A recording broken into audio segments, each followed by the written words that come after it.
Taste the Daily. Tenkasi மாவட்டம் புளியங்குடி மலர் சந்தையில் தீபாவளி பண்டிகையை ஒட்டி பூக்களின் விலை கிடுகிடுவென உயர்ந்தது. 1 கிலோ மல்லிகை 2500 ரூபாய்க்கும், 1 கிலோ பிச்சிப்பூ 2200 ரூபாய்க்கும், கனகாம்பரம் 1 கிலோ 1000 ரூபாய்க்கும் விற்பனை செய்யப்பட்டது. இதேபோல் கேந்தி, சம்மங்கி போன்ற பூக்களின் விலையும் கணிசமாக உயர்ந்துள்ளது. இது விவசாயிகளுக்கும் வியாபாரிகளுக்கும் மகிழ்ச்சியை அளித்துள்ளது. ஈரோட்டில் சாலையோர வியாபாரிகளை கண்டித்து மாநகராட்சி கடை வியாபாரிகள் மறியல் மற்றும் கண்டன ஆர்ப்பாட்டத்தில் ஈடுபட்டனர். மாநகராட்சிக்கு சொந்தமான அப்துல் கனி மார்க்கெட்டில் தீபாவளியையொட்டி ஏராளமானோர் தரைக்கடைகளை அமைத்து வியாபாரத்தில் ஈடுபடுவதாக கூறப்படுகிறது. இதனால் முறையான வாடகை செலுத்தி கடை நடத்தும் தங்களுக்கு நஷ்டம் ஏற்படுவதாகவும் சாலையோர வியாபாரிகளை அப்புறப்படுத்த வேண்டுமெனவும் கூறி விடியா அரசின் மாநகராட்சிக்கு எதிராக ஆர்ப்பாட்டத்தில் ஈடுபட்டனர்.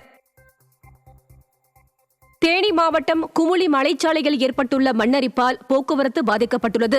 லோயர் கேம்பிலிருந்து குமுளி செல்லும் 6.5 கிலோமீட்டர் மலைச்சாலை பகுதியில் மழையால் 3வது பாலம் அருகே மண்ணரிப்பு ஏற்பட்டு சாலை ஓரமாக பிளவு ஏற்பட்டுள்ளது. இதனால் அந்த சாலையில் கனரக வாகனங்கள் செல்வதில் சிக்கல் ஏற்பட்டுள்ளதால் பேரிகார்டுகள் அமைக்கப்பட்டு ஒருபுறம் மட்டுமே வாகனங்கள் இயக்கப்படுகின்றன. அங்கு போக்குவரத்து பாதிக்கப்பட்டுள்ள நிலையில் பிளவினை விரைந்து சரி செய்ய வாகன ஓட்டிகள் வலியுறுத்தியுள்ளனர். ராமநாதபுரத்தை அடுத்த லாந்தை, கண்ணண்டை ஆகிய கிராமங்களை நகரத்துடன் இணைக்கும் ரயில்வே சுரங்கப்பாதையில் மழைநீர் தேங்கியுள்ளதால் போக்குவரத்து துண்டிக்கப்பட்டுள்ளது.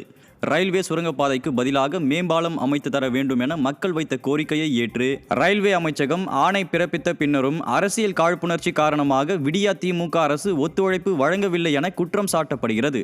இதனால் தற்போது பெய்து வரும் மழையால் அத்தியாவசிய தேவைகளுக்கு கூட ராமநாதபுரத்திற்கு செல்ல முடியாமல் மக்கள் அவதியடைந்துள்ளனர்.